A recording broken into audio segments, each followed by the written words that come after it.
जय श्री कृष्णा। राधे राधे। श्रोताओं, कैसे हैं आप सभी? आप सभी को आमलिकी एकादशी की हार्दिक शुभकामनाएं।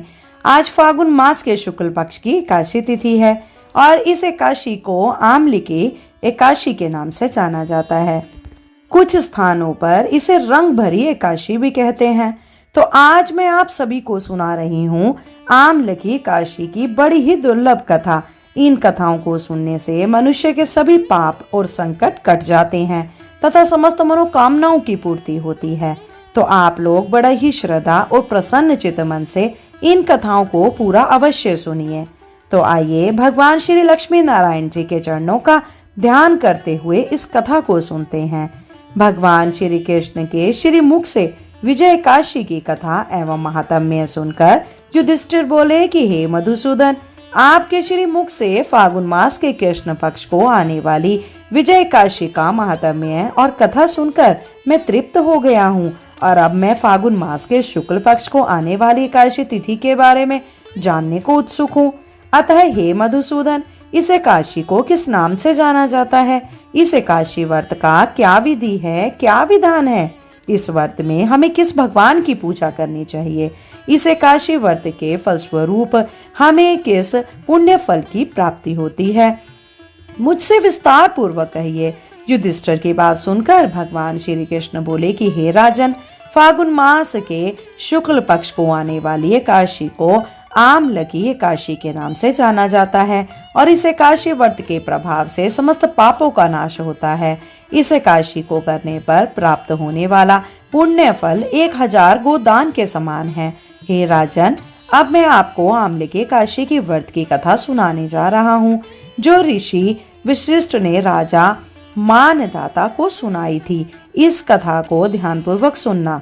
भगवान श्री कृष्ण बोले, एक समय की बात है जब राजा मानदाता ऋषि वशिष्ठ के आश्रम पहुंचे और उनसे निवेदन करने लगे। राजा मानदाता बोले कि हे मुनिवर, आप सर्व वेदों के ज्ञाता हैं, आप मुझ पर कृपा करें और मुझे कोई ऐसी कथा सुनाने का कष्ट करें जिससे मेरा कल्याण हो। महर्षि वशिष्ठ बोले कि हे राजन, तुमने बड़ी ही उत्तम विचार प्रकट किए हैं। सर्व कल्याण हेतु आज मैं तुम्हें एक ऐसी कथा अवश्य सुनाऊंगा, सभी व्रतों में सबसे उत्तम और मनुष्य के अंत समय में उसे मोक्ष प्रदान करने वाली आमलकी एकादशी की कथा।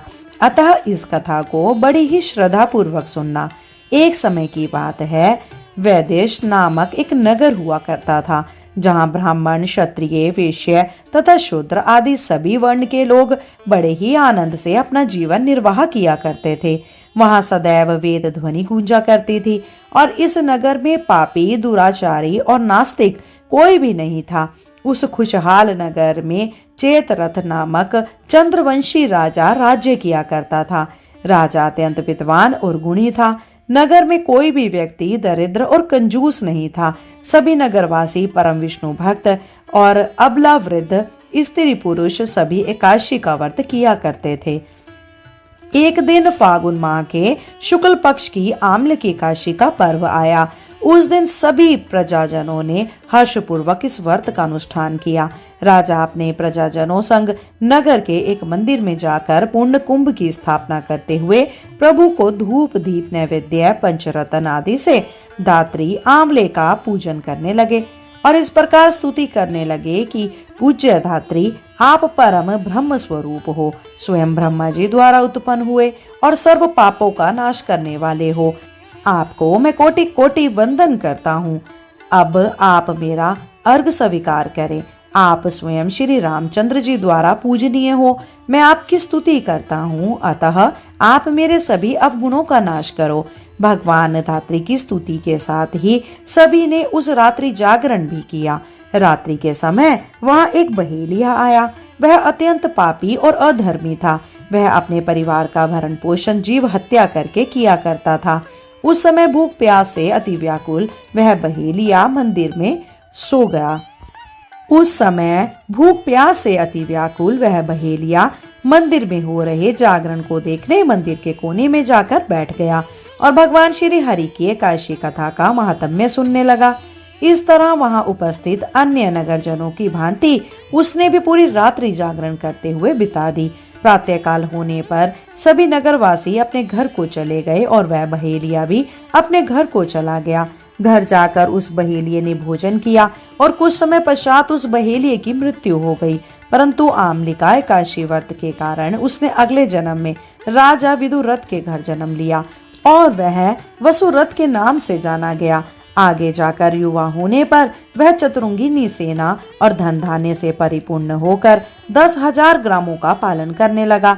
उसकी प्रतिभा तेज में सूर्य के समान, कांति में चंद्रमा के समान और वीरता में स्वयं भगवान विष्णु के समान और क्षमा में माता पृथ्वी के समान थी। वह अपने युग में महान धर्मनिष्ठ, सत्यवादी, कर्मवीर तथा परम विष्णु भक्त था।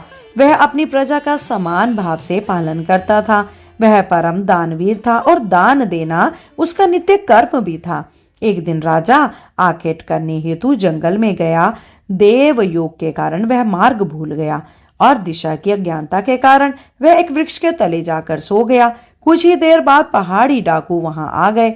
राजा को अकेला देख मारो मारो शब्द के नारे लगाते हुए राजा की ओर दौड़े। डाकू कहने लगे, इस दुष्ट राजा ने हमारे सभी संबंधी, माता पिता, पुत्र पौत्र की निरपराध हत्या की है और हमें अपने नगर से बाहर निकाल दिया है। अतः ऐसे दुष्ट राजा को मारना अवश्य चाहिए। अपना क्रोध राजा के ऊपर निकालते हुए वे निशास्त्र राजा की ओर दौड़े और अपने अस्त्र शस्त्र का प्रहार राजा के ऊपर करने लगे। जितने भी अस्त्र शस्त्र राजा के ऊपर फेंके जाते वे स्वयं ही नष्ट हो जाते और राजा को उन अस्त्रों का वार एक पुष्प के समान प्रतीत हो रहा था।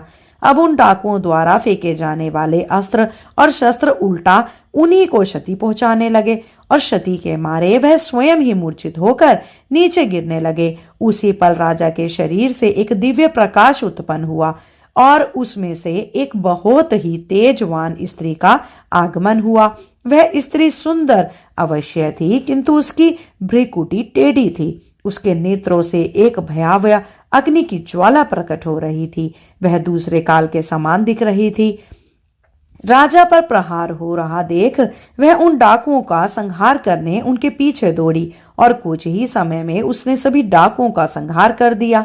कुछ समय पश्चात जब राजा जागृत अवस्था में आया तो उसने सभी डाकुओं को मरा हुआ पाया। सभी डाकुओं को मरा हुआ देख वह आश्चर्यचकित हो उठा और सोचने लगा कि इन डाकुओं को आखिर किसने मारा होगा।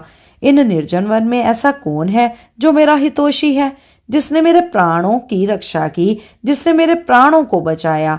तभी एक आकाशवाणी हुई कि हे राजन, इस संसार में भगवान श्री हरि विष्णु के अतिरिक्त और कौन है जो तुम्हारी सहायता कर सकता है। इस आकाशवाणी को सुन उसने भगवान श्री हरि विष्णु की स्तुति गाते हुए उनको साष्टांग नमन किया।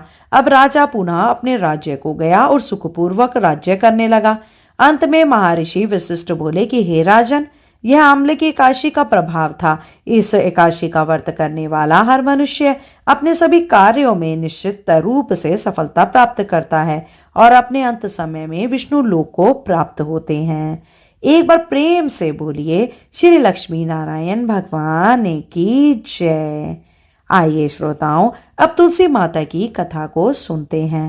कहते हैं कि तुलसी माता की कथा सुनने से ही एकादशी व्रत कथा पूर्ण माना जाता है और सभी मनोकामनाओं की पूर्ति होती है। स्वार्णी मुनि की पुत्री तुलसी अपूर्व सुंदरी थी। उनकी इच्छा थी कि उनका विवाह भगवान नारायण के साथ हो। इसके लिए उन्होंने नारायण पर्वत की घाटी में स्थित बद्री वन में घोर तपस्या की। दीर्घ काल तक तपस्या करने के उपरांत ब्रह्मा जी ने प्रसन्न होकर दर्शन दिया और वर मांगने को कहा। तुलसी जी ने कहा कि हे सृष्टिकर्ता ब्रह्मदेव, आप अंतर्यामी हैं, सबके मन की बात जानते हैं, फिर भी मैं अपनी इच्छा आपसे बताती हूँ। मैं चाहती हूँ कि भगवान श्री नारायण मुझे पति रूप में मिले। ब्रह्मा जी ने कहा कि तुम्हारा अभिष्ट तुम्हें अवश्य मिलेगा। अपने पूर्व जन्म में किसी अपराध के कारण तुम्हें श्राप मिला है। इसी प्रकार भगवान श्री नारायण के एक पार्षद को भी दानव कुल में जन्म लेने का श्राप मिला है। दानव कुल में जन्म लेने के बाद भी उसमें नारायण का अंश विद्यमान होगा। इसीलिए इस जन्म में पूर्व जन्म के पाप के शमन के लिए संपूर्ण नारायण तो नहीं मिलेंगे, लेकिन नारायण के अंश से युक्त दानव कुल जन्म उस सापग्रस्त पार्षद से तुम्हारा विवाह होगा। साप मुक्त होने पर भगवान श्री नारायण सदा सर्वदा के लिए तुम्हारे पति हो जाएंगे। तुलसी ने ब्रह्मा के इस वर को स्वीकार किया, क्योंकि मानव कुल में जन्म लेने के कारण उस मायावी भोग को तो भोगना ही था। तुलसी बद्री वन में ही रहने लगी। नारायण का वह पार्षद दानव कुल में जलंधर के नाम से पैदा हुआ था। कुछ दिनों बाद वह भ्रमण करता हुआ बद्री वन में आया। यहाँ तुलसी को देखते ही वह उस पर मंत्र मुग्ध हो गया। तुलसी के सामने उसने अपने विवाह का प्रस्ताव रखा। इतने में ही महाब्रह्मा जी आ गए और तुलसी जी से कहा कि तुलसी, जलंधर को देखो, कैसा देवोप उसका स्वरूप है। दानव कुल में जन्म लेने के बाद भी लगता है जैसे इसके शरीर में नारायण का वास हो। तुम प्रस्ताव को सहर्ष स्वीकार कर लो। तुलसी को भी लगा कि उसकी तपस्या पूर्ण हुई, उसे इच्छित फल मिला है। जलंधर के साथ उसका गंधर्व विवाह हो गया और वह जलंधर के साथ उसके महल में पत्नी बनकर आ गई। जलंधर ने अपनी परम सुंदरी सती साध्वी पत्नी तुलसी के साथ बहुत दिनों तक राज्य किया। उसने अपने राज्य का इतना विस्तार किया कि देवलोक तक उसके अधिकार में आ गए। स्वर्ग का सुख भोगने वाले देवताओं की दशा भिखारियों जैसी हो गई। जलंधर किसी को कष्ट नहीं देता था, पर अधिकार और राज्य छिन जाने से पूरे देवता मिलकर ब्रह्मा, विष्णु और शिवजी जी की सभा में गए तथा अपनी विपत्ति सुनाई। ब्रह्मा जी ने कहा कि तुलसी परम साध्वी है, उसका विवाह जलंधर से मैंने ही कराया था। जलंधर को तब तक नहीं हराया या मारा जा सकता जब तक तुलसी को ना चला जाए। भगवान श्री हरि विष्णु जी ने कहा कि जलंधर पूर्व जन्म में मेरा पार्षद था। श्राप के कारण उसे दैत्य कुल में जन्म लेना पड़ा। इस जन्म में भी मेरा अंश उसमें व्याप्त है। साथ ही तुलसी के पतिव्रत धर्म से वह अज्ञ है। फिर देवताओं की सहमति से भगवान शिव ने जलंधर के पास संदेश भेजा कि या तो वह देवताओं को राज्य लौटा दे या फिर उनसे युद्ध करे। जलंधर भगवान शिव के पास पहुंचा। उसने कहा कि देवादिदेव, आपके लिए देवताओं का पक्ष लेना उचित नहीं है। राज्य बढ़ाना हर राजा का कर्तव्य है। मैं किसी को दुखी तो नहीं कर रहा, किसी को दुख नहीं दे रहा हूँ। देवताओं से कहिए कि वे मेरी प्रजा बनकर रहे। मैंने आपका कोई भी अपमान नहीं किया है। हमारा आपका युद्ध शोभा नहीं देता है। अगर आप हार गए तो बड़ी लज्जा की बात होगी। मैं हार गया तो आपकी कीर्ति बहुत अधिक नहीं बढ़ेगी। भगवान शिव फिर से हंसने लगे तो वे सब रहस्य समझते थे।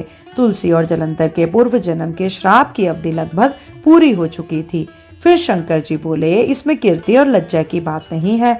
तुम देवों को राज्य लौटाकर उन्हें उनके पद पर प्रतिष्ठित होने दो। युद्ध से बचने का यही एक उपाय है। जलंधर ने कहा, मैंने युद्ध के बल से देवलोक जीता है। कोई उसे युद्ध के द्वारा ही वापस ले सकता है। यह मेरा अंतिम उत्तर है। अब मैं जा रहा हूँ। ऐसा कहकर जलंधर चला गया। उसने अपनी पत्नी तुलसी को सारी बातें बताई और कहा, कर्म भोग सब काल सूत्र में बंधा है। जीवन में हर्ष, शोक, भय, सुख, दुख, मंगल, अमंगल काल के अधीन है। हम तो केवल निमित्त हैं और संभव है भगवान शिव देवों का पक्ष लेकर मुझसे युद्ध करे। तुम चिंता मत करना, तुम्हारा सती तेज मेरी रक्षा करेगा। दूसरे दिन भगवान शंकर के नेतृत्व में देवताओं ने युद्ध छेड़ दिया। जलंधर ने भीष्म बाणों की वर्षा कर उनका वेग रोका। उसके प्रहार से देवता डगमगाने लगे। उसने दानवी शक्ति का प्रयोग कर मायावी युद्ध आरंभ किया। युद्ध स्थल पर वह किसी को भी दिखाई नहीं देता था, पर उसके अस्त्र शस्त्र प्रहार कर देवों को घायल कर रहे थे। देवगण अपने अस्त्र चलाए तो किस पर चलाएं, क्योंकि कोई शत्रु सामने ही नहीं था। कई दिनों तक इस तरह भयंकर युद्ध चला और जलंधर पराजित नहीं हुआ। तब शिवजी जी ने विष्णु से कहा कि विष्णु, कुछ तो उपाय करो, अन्यथा मेरा तो सारा यश मिट्टी में मिल जाएगा। विष्णु जी ने सोचा, बल से तो जलंधर को हराया नहीं जा सकता, इसीलिए छल का सहारा लेना पड़ेगा। उन्होंने तुरंत अपना स्वरूप जलंधर जैसा बनाया और अस्त्र शस्त्र से सुसज्जित हो तुलसी जी के पास पहुंच गए और बोले, प्रिय, मैं युद्ध जीत गया। सारे देवता भगवान शंकर समेत मुझसे हार गए। इस खुशी में आओ मैं तुम्हें अपने अंग से लगा लूं। पति को प्रत्यक्ष खड़ा देख तथा विजय का समाचार सुन वह दौड़कर मायावी जलंधर के गले से लिपट गई। इस प्रकार पति पत्नी दोनों ने आलिंगन हो खूब खुशी मनाई। पर पुरुष के साथ इस प्रकार के व्यवहार से उसका सती तेज नष्ट हो गया। उसका सती तेज जो जलंधर की कवच के रूप में रक्षा कर रहा था, वह कवच नष्ट हो गया। जलंधर शक्तिहीन हो गया। यह जानते ही भगवान शंकर ने उस पर अपने त्रिशूल से प्रहार किया।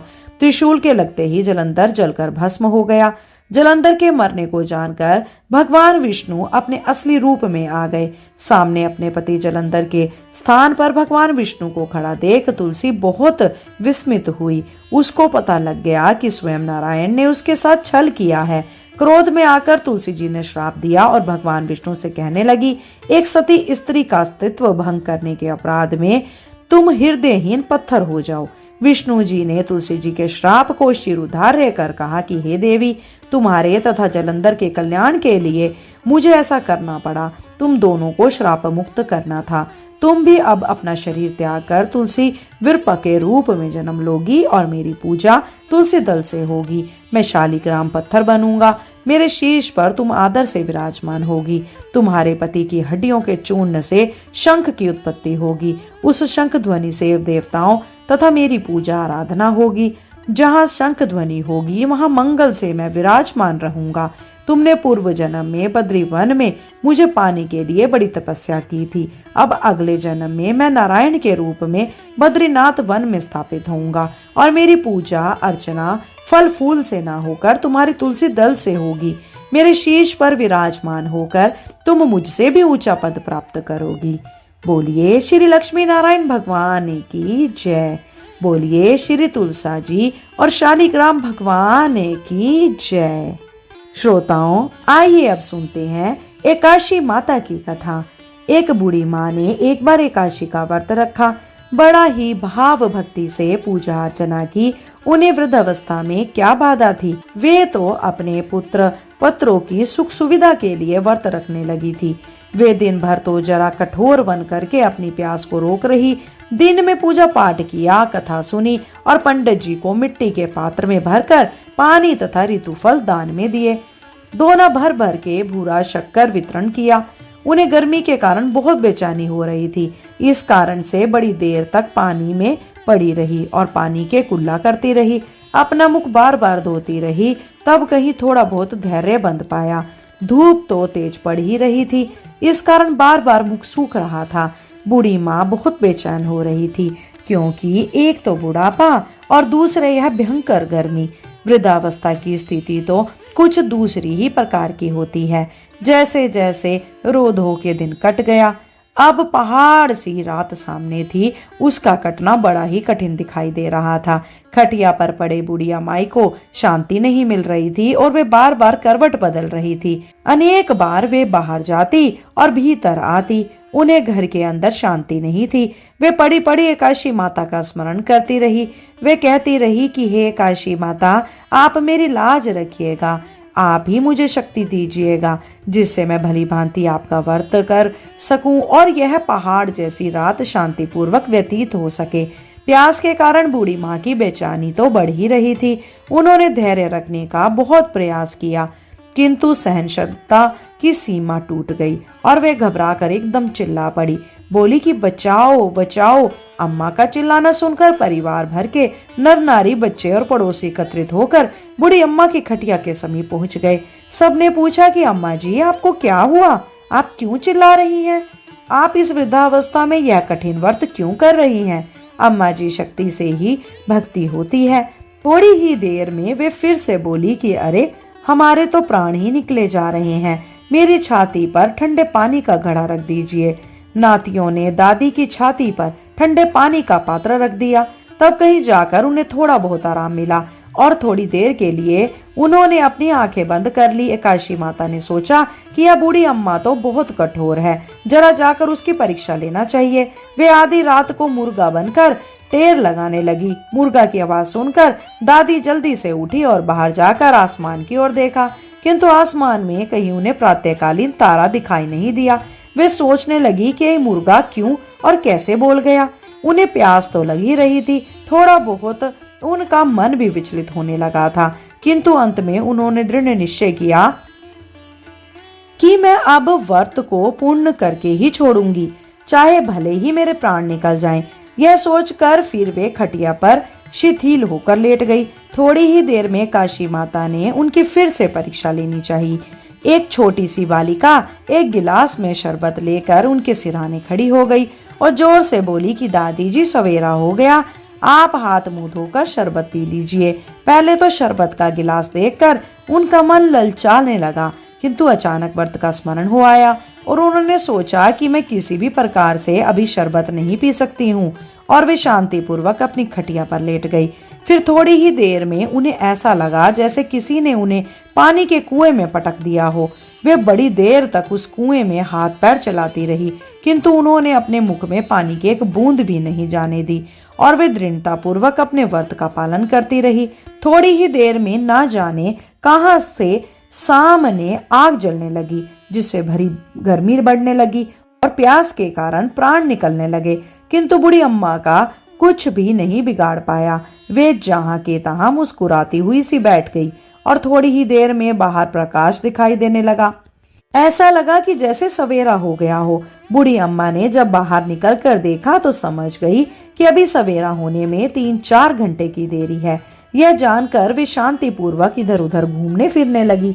एकादशी माता यह बात अच्छी तरह से समझ गई कि यह बूढ़ी अम्मा किसी भी प्रकार से अपने व्रत से नहीं टल सकती है। वे उनके सत्य व्रत को अच्छी तरह से समझ गई। सवेरा होते ही बूढ़ी माता ने स्नान किया, भगवान का पूजन पाठ किया, एकादशी माता की कथा सुनी, ब्राह्मणों को दक्षिणा देकर भोजन कराया, तब कहीं जाकर जल ग्रहण किया। कन्याओं को भोजन कराने के बाद अम्मा ने स्वयं भोजन किया। उस श्रेष्ठ व्रत के प्रताप से बूढ़ी अम्मा की आयु में वृद्धि हो गई। उनका घर परिवार हरा भरा हो गया। घर में अब उनके कोई अभाव नहीं रहा। वे हर तरह के सुख साधनों से संपन्न हो गई।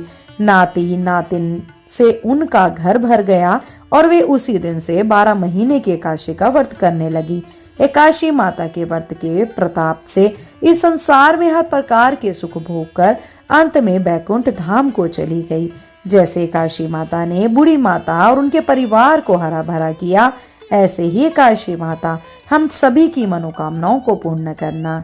बोलिए श्री लक्ष्मी नारायण भगवान की जय। श्रोताओं, आइए अब अंत में श्रवण करते हैं घर में सुख समृद्धि बनाए रखने वाली माता लक्ष्मी की कथा। बनारस में एक बड़े धनवान सेठ रहते थे। वह विष्णु भगवान के परम भक्त थे और हमेशा सच बोला करते थे। एक बार जब भगवान सेठ जी की प्रशंसा कर रहे थे, तभी माँ लक्ष्मी ने कहा कि हे स्वामी, आप इस सेठ की इतनी प्रशंसा किया करते हैं, क्यों ना आज उसकी परीक्षा ली जाए और जाना जाए कि क्या सचमुच वो इसके लायक भी है या नहीं।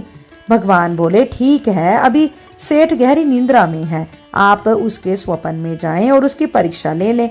अगले ही क्षण सेठ जी को एक स्वप्न आया। स्वप्न में धन की देवी माता लक्ष्मी उनके सामने आई और बोली कि हे राजन, मैं धन की दात्री लक्ष्मी हूँ। सेठ जी को अपनी आंखों पर यकीन नहीं हुआ और वे बोले कि हे माता, आपने साक्षात अपने दर्शन देकर मेरा जीवन धन्य कर दिया। बतलाइए, मैं आपकी क्या सेवा कर सकता हूँ।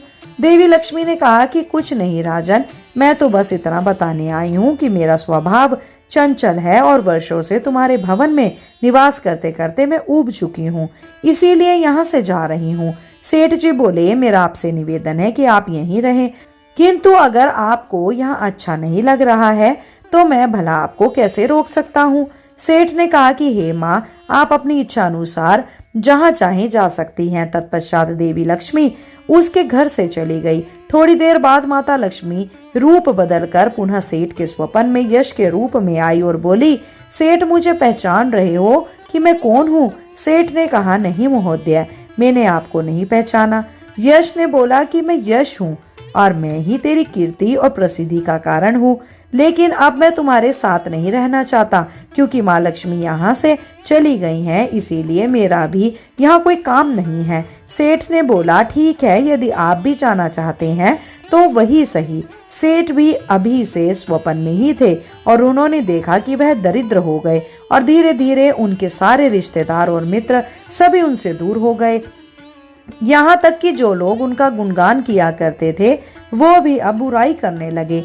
कुछ और समय बीतने पर माँ लक्ष्मी धर्म का रूप धारण कर पुनः सेठ के स्वप्न में आई और बोली कि हे सेठ, मैं धर्म हूँ। माँ लक्ष्मी और यश के जाने के बाद मैं भी इस दरिद्रता के साथ तुम्हारा साथ नहीं दे सकता, इसीलिए मैं भी जा रहा हूँ। फिर सेठ ने कहा कि जैसे आपकी इच्छा। सेठ ने उत्तर दिया और धर्म भी वहां से चला गया।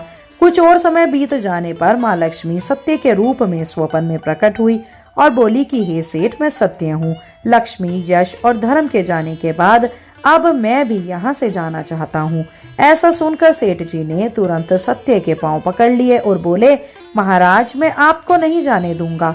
भले ही सब मेरा साथ छोड़ दें, मुझे त्याग दें, पर कृपया आप ऐसा मत कीजिए। सत्य के बिना मैं एक क्षण भी नहीं रह सकता। यदि आप चले जाएंगे तो मैं तत्काल ही अपने प्राण त्याग दूंगा। सेठ की ऐसी बातें सुनकर सत्य ने कहा कि लेकिन तुमने बाकी तीनों को बड़ी आसानी से जाने दिया, उन्हें क्यों नहीं रोका? सेठ जी बोले, मेरे लिए वे तीनों भी बहुत महत्व रखते हैं, इसीलिए उन तीनों के बिना भी मैं भगवान के नाम का जाप करते करते उद्देश्यपूर्ण जीवन जी सकता हूँ।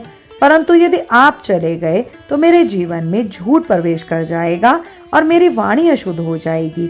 भला ऐसी वाणी से मैं अपने भगवान की वंदना कैसे कर सकूंगा? मैं तो किसी भी कीमत पर आपके बिना नहीं रह सकता।